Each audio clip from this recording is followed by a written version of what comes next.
take a walk with me. Stretch out this time and savor the moment. It's time for a red mage, blue mage extra turn, baby. Oh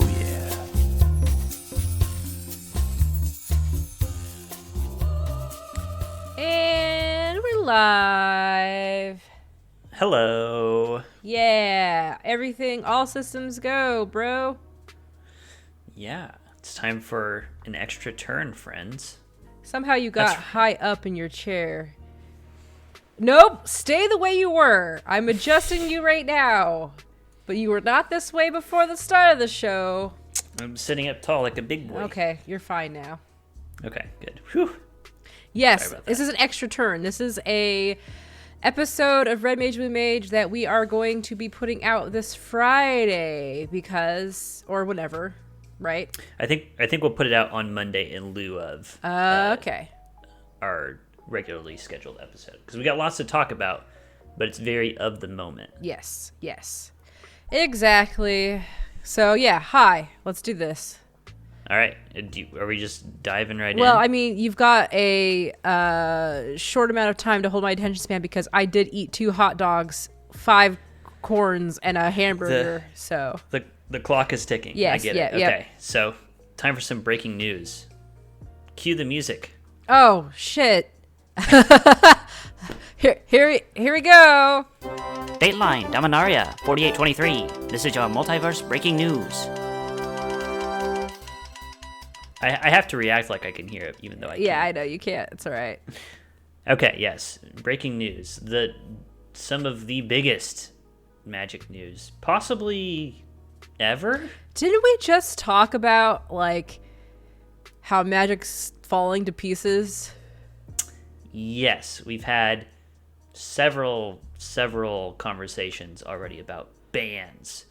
So for Magic the Gathering, like if you're a casual fan or if you just play at the kitchen table, you don't care about the news, and you somehow haven't heard about this. On Monday, August 3rd, this past Monday, they came out with a banned and restricted announcement. They normally announce ahead of time there's going to be some bans. There's going to be a banned and restricted announcement. This time they just, here's some bans. And boy, were there some bans. How many were there? I'm just going to go through. Okay. Standard. Wilderness Reclamation is banned. Growth Spiral is banned. Teferi Time Raveler is banned. Cauldron Familiar is banned. Pioneer. Inverter of Truth is banned. Kethis the Hidden Hand is banned. Walking Ballista is banned. Underworld Breach is banned. Historic. Wilderness Reclamation is suspended. Teferi Time Raveler is suspended. And suspended just means it's banned. Like that's the long and the short of it. Eventually it will be banned. And then in Brawl, Teferi Time Raveler is banned. And we were chatting before the show started. We're talking about 3 Fairy, and Evil DM Josh was saying that was his favorite banned card. Right. The card he was most pleased to see banned. And I was saying maybe the 3 Fairy is that it was banned in 3 different formats simultaneously. I think it's because it costs 3 mana. Yeah, obviously. Well, yeah. Mm-hmm. So how many is that? Is that 10 cards? I don't know. I lost track. My hands became Eldrazi tentacles. 11 cards? 11 cards. 10 cards in like... Not that Brawl isn't a real format, but 10 cards in like the competitive kinds of formats. Ouch! Yeah, that is a lot of bans. Yep. So I think it's not an exaggeration to say that this is the biggest ban announcement of all time.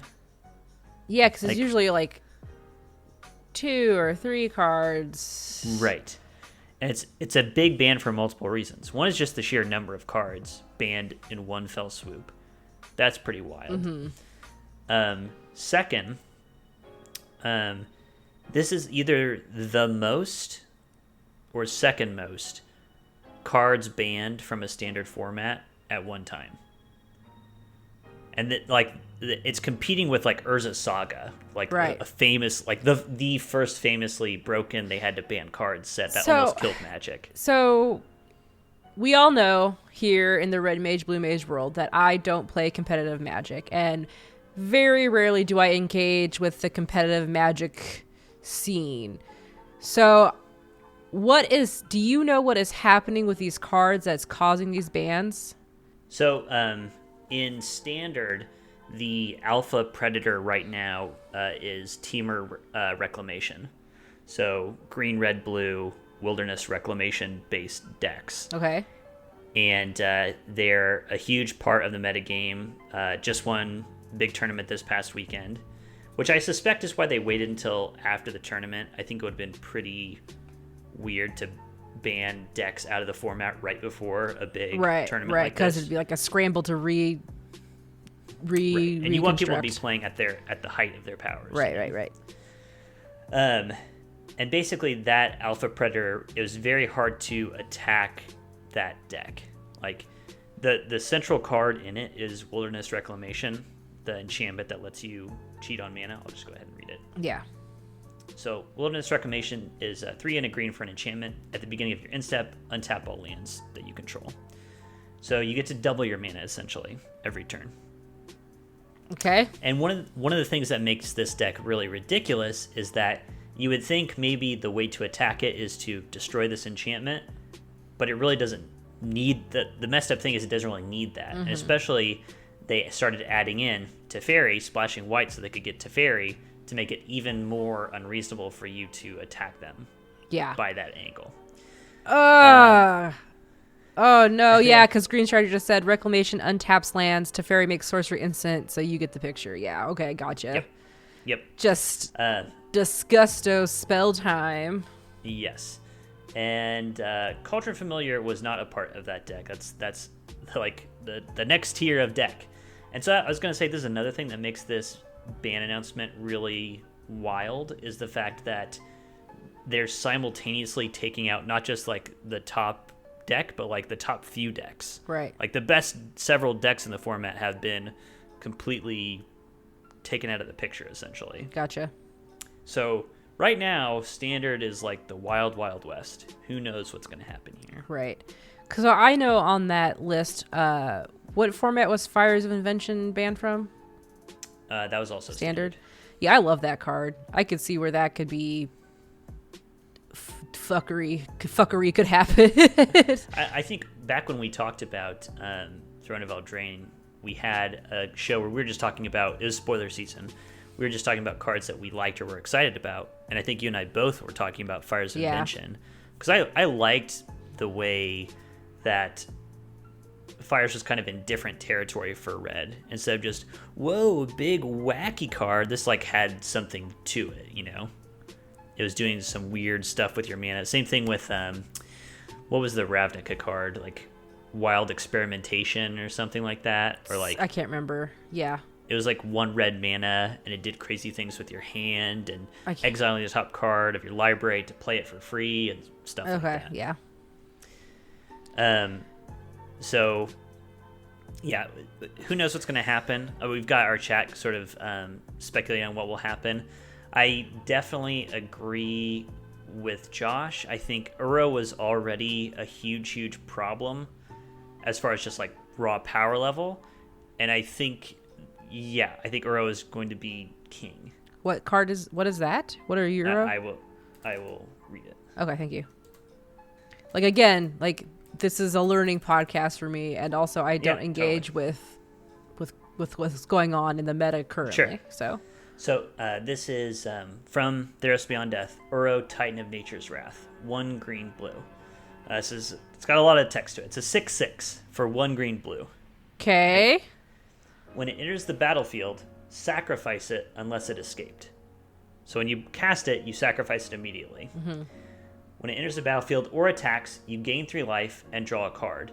Then you may put a land from your hand onto the battlefield. Okay. And it has escape, green, green, blue, blue, and you exile 5 other cards from your graveyard. So basically the way it plays is you pay 3, it goes straight to your graveyard, but it gives you 3 life, a card, and potentially an extra land as well. Gotcha. And then you can pay 4 mana and exile some cards later, and boom, you get a 6/6, and you get the same stuff. Okay. So this is just a ridiculous value engine, ramps into itself, does all kinds of wild things. Sure. It was already a big problem. I think now that you've sort of removed these potential barriers to it just running completely rampant over standard, I think it probably will. So we'll see. Yes? I don't know. I just feel sad for standard players in some ways. Because it's like, I don't know. Like, it just doesn't... One, we already talked about, I'm not a competitive person to begin with. As far as Magic the Gathering goes. Like, I'm competitive in certain things in certain ways, but I don't have... I like playing the Commander, and then also, we haven't talked about it yet, but me doing the Jumpstart. Right. Which is super fun. But I like stuff like that. And so for me, as like, I used to think, oh, one day I would love to go to tournaments and like play competitively, even though it's like a job. I would be like frustrated. And I kind of get that secondhand frustration from Josh, who constantly messages us all the time during my lunch break when I'm trying to just like chill out and like, you know, where he's just angry about having to play where the meta is these bullshit meta decks. Yes, these meta decks that are like way overpowered, and he's just like, I'm just trying to play. Yeah. What? Yes? 2 thoughts. Josh, this is an intervention. All right. So 2 thoughts. One, I do feel bad for standard players. I think standard is bad by all accounts, not just from Josh. By all accounts, standard is not fun, and it has not been fun for a while. Well, I thought it was like actually at its best, like back when Ravnica and War of the Spark was happening. Was it? That's a fair thing to say, because I saw a lot of happy. They're like, wow, the current standard format is actually like really fun to play in, and that was like a year and a half ago. I think there was a little happy lull in between the bans of Kaladesh and the bans that started, or the troubles that started in War of the Spark, because 3 Fairy comes from War of the Spark, Narset comes from War of the Spark. Yeah. Like, some bad things happened in War of the Spark for standard. Right. Started to. And then you go into Throne of Eldraine, and things just start snowballing again from there. So there was like a happy little window there, but it hasn't been great for a while. Okay. But the intervention, Josh, there is always a meta, and there will always be meta. The best decks. Yep. And you can either be happy to play the best decks and give yourself the best chance to succeed, or you will be climbing uphill. And maybe you're happy to do that because it's more important to you to, you know, have your own unique play style. But I do get what you're saying. There are some metas where you can do that more easily than others. Yeah. Well, yeah. So that's standard. Bunch of bans in there. Pioneer, also 4 different bans that are like hitting different decks. Like the top 2 or 3 decks are just gone from Pioneer. Right. So Pioneer's also Wild West. Forgive me. What is Pioneer again? So Pioneer, so Modern starts with, I think, 8th edition. 8th edition forward is Modern. Okay. It's a huge set of cards. Pioneer is a smaller set of cards. I forget where Pioneer starts. Yeah, because like I know what Historic is, obviously. I know other formats, but like Pioneer is something I've heard recently. Like, did I miss this? It starts with Return to Ravnica and moves forward. Oh, okay. Now you came back in Return to Ravnica. Yeah. We know the classic line that I say. This is Return to Ravnica, Original Theros, Tarkir, Battle for Zendikar, Return to Innistrad, Kaladesh, Amonkhet, Ixalan, Dominaria, and then you know the rest. Okay. So it's another big format, just not nearly as big as Modern. And crucially, rather, it doesn't have fetch lands. Okay. So the mana is not nearly as good. Gotcha. Okay. Cool. And essentially, they hit a bunch of combo decks in Pioneer. They made a big stance here of like, basically, we don't want Pioneer to just be combo deck central. That's what they seem to be saying. Okay. So then poor combo players. Yeah, sorry. I mean, I don't think it's good when combo is like the best several decks, or even the best deck to play. Right. It means that the best deck is one where your opponent doesn't get to interact and do things like attack with creatures and kill creatures with removal spells. Right. Which is what Magic is at its core, you know? Well, then I guess everybody should just be like me now. Just give up competitive Magic and just play at home with your dog. We'll get into that possibility in the second half, I think. Yeah, I heard it. Wow. There was one last thing I wanted. Yes. The last thing I wanted to say about why this is like a big kind of historic announcement, I think. It seems like most people are happy about these bans. Josh, can you confirm? Are you happy about these bans? I don't know if he was happy, but he was just like, wow, Glad. that's a lot. Whoa. Yeah, but I think I would step out on a limb to say that Josh is happy that these cards are no longer in standard, for example. Confirmed. Okay, good. Confirmed. Good. And I've watched a lot of videos of people's reactions to these bans, and pretty much everybody says going from Sunday to Monday, like the state of the world on Sunday, going to the state of the world on Monday, these are all improvements to standard. It's kind of weird that these bans are happening right before rotation. Like a lot of these cards were leaving anyway, which is weird. Yeah. But, you know, it's better than just, I guess, living with them for the next few months. But the bigger thing to me is in the announcement, some of the language that they used, really. Oh. Tell me. So, were they cussing? Yeah.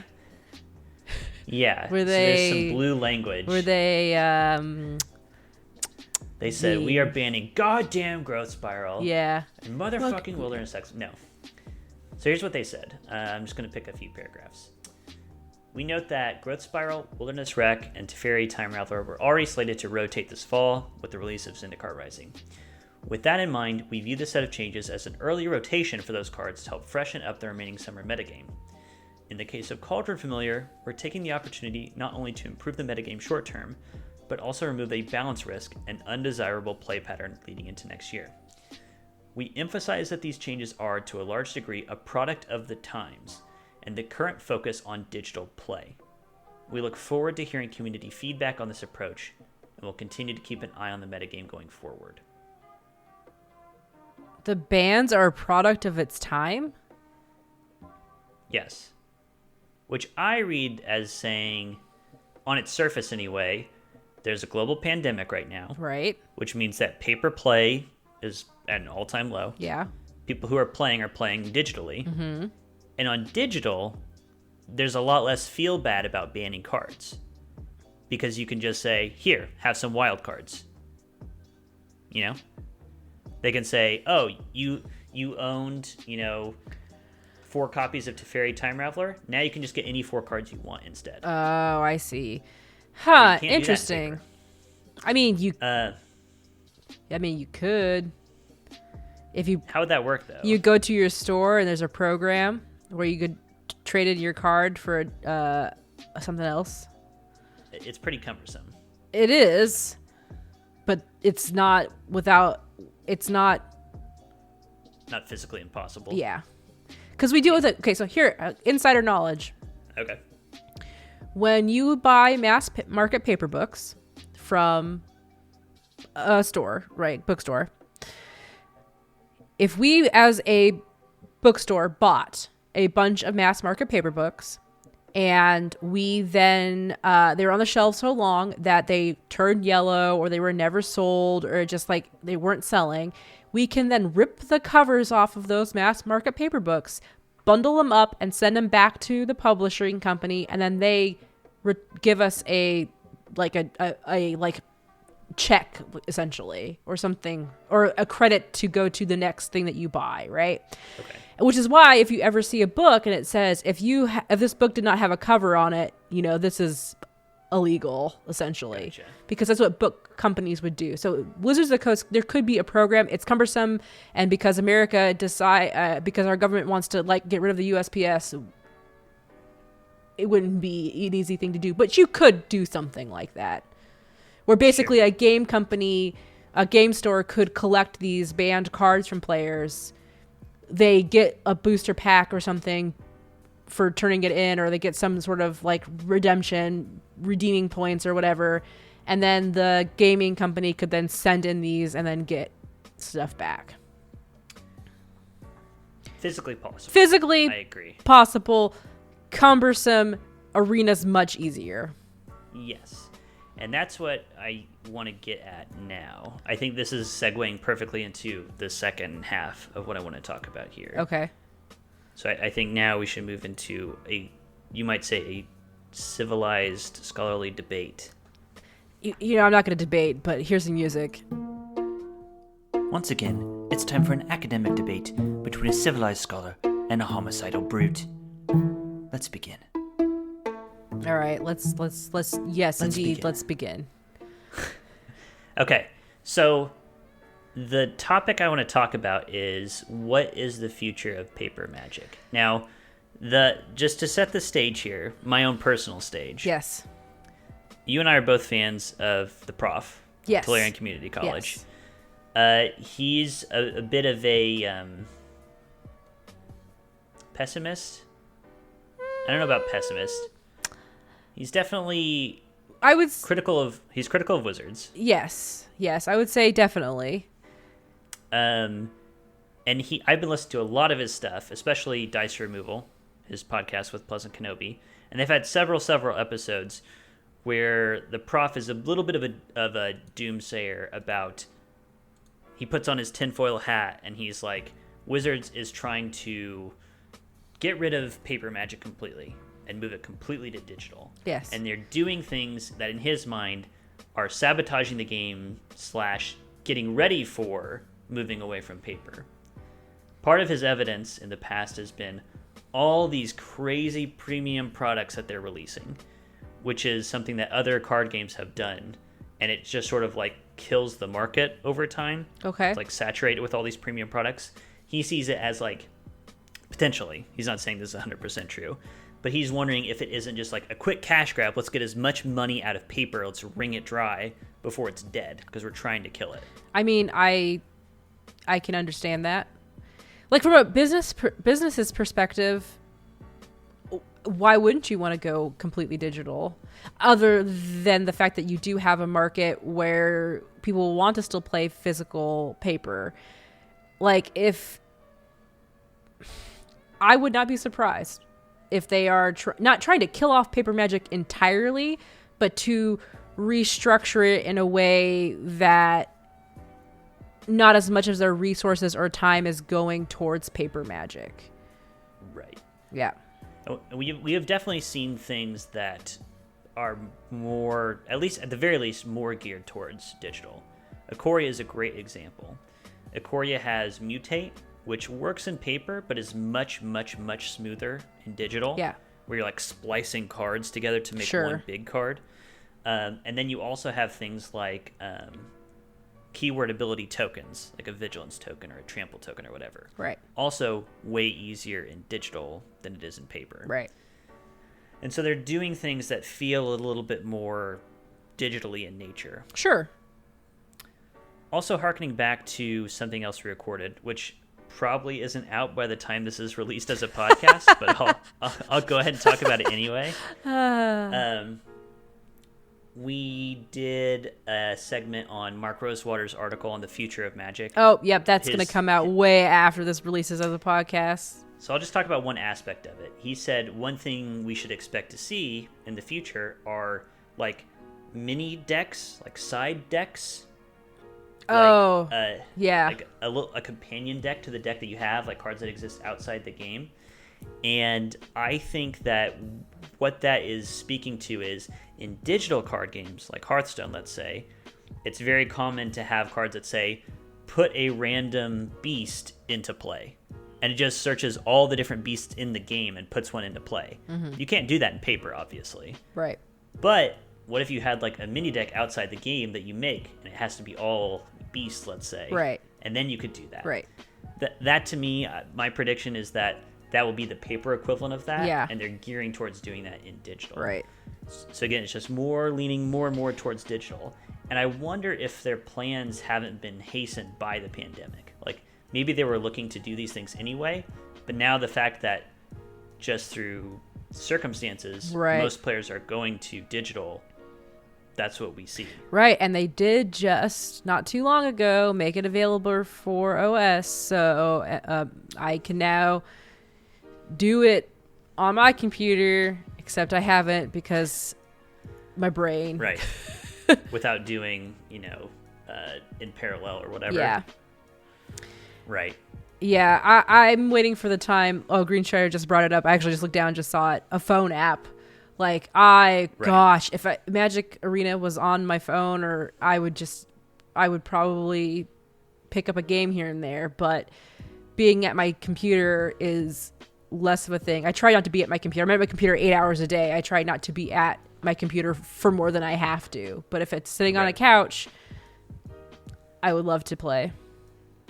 It's definitely... Sorry. No, go ahead. Josh just said they already announced in their roadmap that an app is coming later this year. I didn't realize that. Nice. I know they had said previously that was going to be really difficult for them to make this card game. Well, maybe they've just been putting a lot of resources into their digital market and are trying really hard. Like, I mean, I have inside-ish knowledge on product development from my day job, and I know that in times that are hard, or just in general, way to make money is how do you make something with as little overhead, little investment, or you could put investment into it, but little overhead over time, so you get incremental growth and your margins of and that is like literally what they should be doing right, or what they're probably doing right now. I'm sure they are. Yeah. Obviously. So, I mean, I guess this goes to a larger thing. Let's make it a little bit more personal right now. For me specifically, like we've talked about, the only times I would physically go into play Magic is at events, like a set release. So a pre-release event I would go to, or I would play at events at conventions, Gen Con, or I just play at home, And so for me, I would still do those pre-release events. I think would be really interesting and cool for them is to really, like, if they're going to start taking away from paper Magic and events in general, like I could see them hyping up making things at pre-release events way more special, potentially, to get people to come in if they still want to keep paper Magic sustained. But man, you can't help it. Arena is just it's just so easy to. It's I prefer, like, let's be honest, like I would much rather use Arena because the interface just makes it very easy. I don't have to track stuff as hard. I don't forget things. I'll get nudges. It's nice for me. I'm kind of thinking about it. I guess it depends, right? I wonder how much money, cause I know for a fact that the most played format in Magic is Commander. Right. Like, that's just the most played. Now, that does not mean that's their biggest moneymaker. Right. Because lots of Commander players that I know have their decks. Like, when we did Roll Plus Con, some players would show up and they have their decks and it's filled with cards from years ago. Right. And they update it every now and again. But these people aren't giving Wizards a lot of money. Right. So I don't know how much money, their Commander products obviously do well, but how much of their total revenue comes from that, I don't know, because that's mostly paper. Right. I would think. Right. Because they don't have a system that could do that yet. A future that I can see happening is casual formats like Commander or even like Cube products potentially could just go exclusively to paper, or could go to paper, and they move like standard printed cards just to digital. Because obviously if they ever just said we're going to digital, you're going to lose some people. Oh yeah, clearly. Oh yeah. The question is how many, because you're also going to lose a lot of overhead, as you were saying. Yeah. Mm-hmm. So obviously the information we don't have is just the numbers. Right. What goes into, we know what goes into this decision, but what actually is the data Yeah, because that's kind of like what I'm doing now. It sucks because it's like you want to be able to meet your consumer base as many places as you can. It's very difficult, but I've dealt with it at work too, where it's like, how do we prioritize what work gets done now? And it's usually a numbers. If there's more people in this area and more demand for this one thing, then that thing is going to get our most attention. That's just that's just how it is. Yeah. So just the market deciding what you should do. I mean, I've talked about this before, where I feel like for me the turnover is too fast. Like, rotation of standards too fast. I don't feel like I get into it enough before it's already, that set's gone and it's not legal anymore. And then for me, it's just too much of a whiplash. That's just me, because I'm me. Well, I think so too. Right. Go ahead, though. No, I was gonna say, like, I lost my train of thought. Oh, I'm sorry. No, you're fine. I don't know if it was going anywhere. To be quite honest, I don't know if it was gonna go anywhere. I feel the same way too. I played competitive standard for a very small amount of time, and a large part of that was just fueled by, at the end of that, like when the format rotated and my deck became irrelevant, I just didn't have the gumption to do it all over again. And some people live for that. Some people love the refresh. Right. I have friends who are like, oh, like, new set comes in, I'm gonna completely switch up what I'm doing. There's a trade-off. Like, you can play older formats where your deck is not as vulnerable, right, and you're going to get to keep it for longer, but that requires a hell of an investment to buy a modern deck. That's the thing. That's the thing too. It's like, for me personally, in the like hierarchy of Amber's like hobbies, priority-wise, you know, it's usually like role-playing games and content creation, podcasts and stuff. Then I've got knitting and anime are about the same, because I could do both at the same time. And then, the Magic's here, and board games before Magic. And and that's like me, like the time spent on things. So for me, it's like, I'm obviously a very casual Magic player. So when I would go to in-store events and stuff, it was a special thing for me to do, because I like Magic and I do really enjoy playing face to face with people, and to have that interaction, it's really fun. I met cool people last time that I went to go play, that I actually saw at Gen Con, and got to talk with them more, and it was really cool. It's like, ooh, right as I'm like getting ready to be like, I'm gonna see you in store more, then the pandemic happens. Yeah.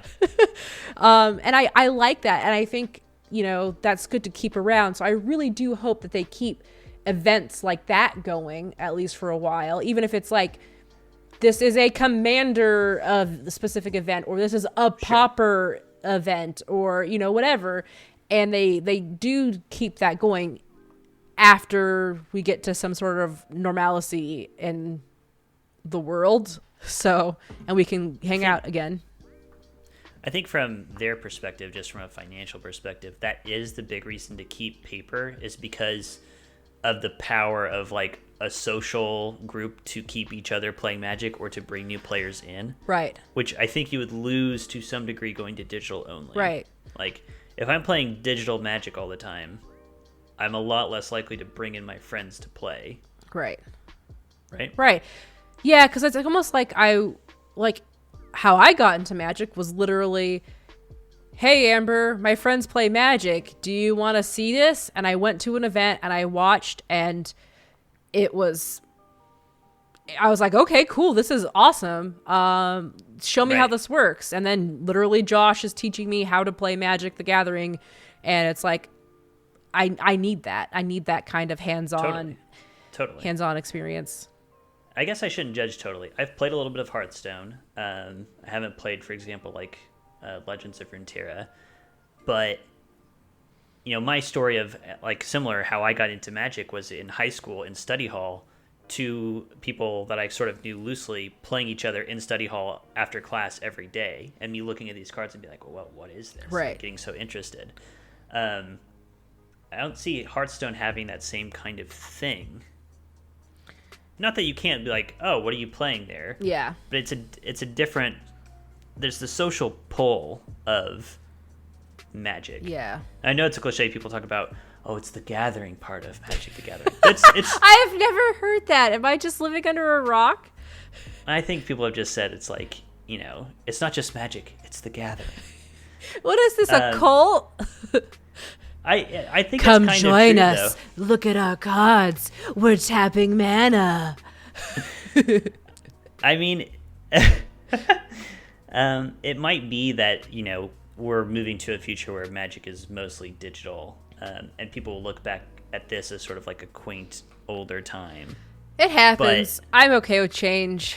Ish. Sure. I get it, because I'm not, this is like, for me, it's like when they change Adobe on me and I can't find stuff, right? Or like it's changed so much. But what's nice about stuff like with Adobe is like it's gradual releases to the point where like when it happens, it's like, oh, it's not so bad.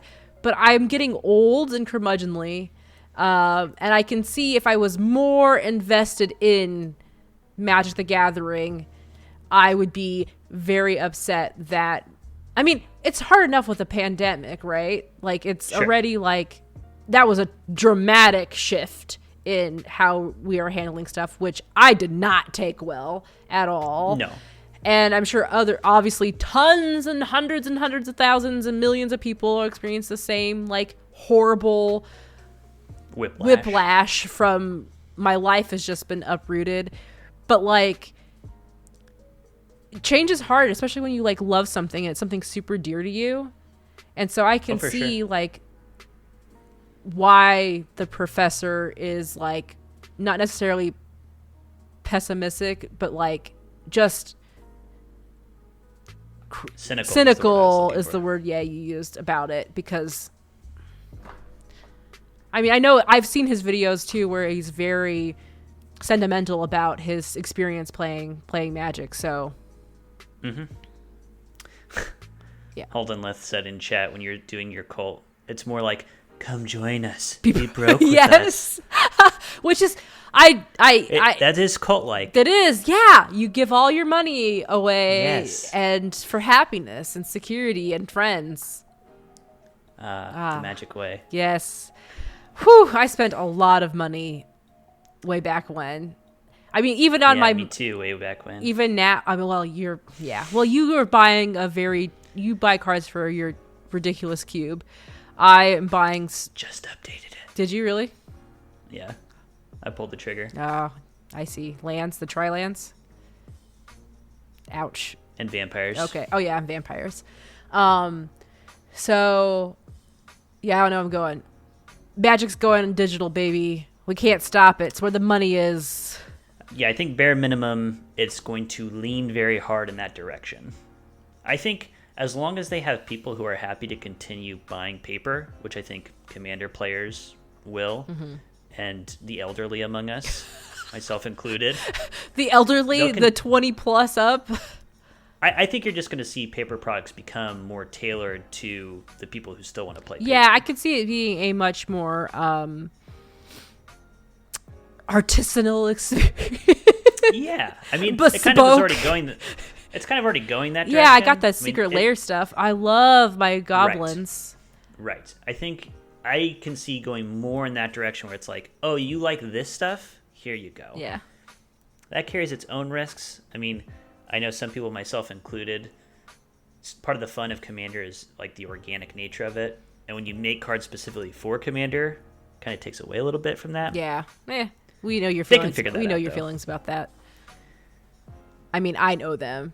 I'm sure people who've listened to you talk at any length on this podcast. Fucking arcane city. Yeah. All right. But that's it's going more digital. Yeah. So I think we can wrap up there. And that's not necessarily a bad thing. No, it's not. Change is good. Can be good. Josh. Yes. Don't get VIP Double Masters, please. What is that? Those are $100 booster packs for Double Masters. Just whatever. That can be a separate. Yeah, podcast. we gotta stop talking because that's off. That's no longer about the future of magic. I mean, the future I see in Josh's magic is that he's going to spend hundreds of dollars. Be broke with Be us, broke Josh. with us, Josh. Be broke with us, Josh. Except I don't spend any money on magic, so you know. Well, I don't even want to talk about it. I bought some cards recently. We should probably talk about like things that we've been doing in Magic next stream. Okay. Yes, we will. because we've not done a Magic catch-up storm in a while. And we actually have magic things to talk about that we're doing. True. Like apparently he updated his cube and I didn't know about. Oh, I kind of did, but I didn't You know. did. But you know, whatever. We'll talk about it. Little preview for like from podcast perspective, like 10 weeks from now. Yeah. This is an extra turn is like a weird like time bubble. Yes, you're It's for things that are of the moment. Gotcha. I was just gonna say this extra turn will be coming out Monday. this coming Monday, the 11th. Podcast people, let this be a plug for the stream. You can stay up to date on current events, both Magic and Kenny and Amber. And it's fun. Yeah. What the heck? How did you... I'm just moving Kenny around in the video because I don't know how his thing moved up. Anyway, sorry. Okay, we're done. I'm done moving you around. All right, let us wrap up and sign off. Yes. Amber. What? Take it Okay, away. yes. Hi, I'm Amber, also known as Rocket Orca on Twitter and all the social medias you could think of, and more to come. Some that you've never even thought of. I'm already there. I'm an early investor. Yes. Geekspective.com. Go check that out. That's got all of our shows because there's lots of them at geekspective.com. More than just Red Mage, Blue Mage. Should I say some names of them? Sure. Tales go from for it. Box Fairy, Shapeshift, Brighouse Athens, Party Like It's the Greatest Year film. That's all we got right now. Unless I'm missing Yeah. something. Yeah. I just want to second all of those. And I'm on Twitter at Wolfmere. We are collectively on Twitter at RedBlueMTG. And until next time, I'll be representing Counterspell. I've got the bolt. Wow, I did it. I did it straight for the first time like original. ever. What? I know. All right. All right. So long. Bye. Oh, try to click things and it's not happening. Bye.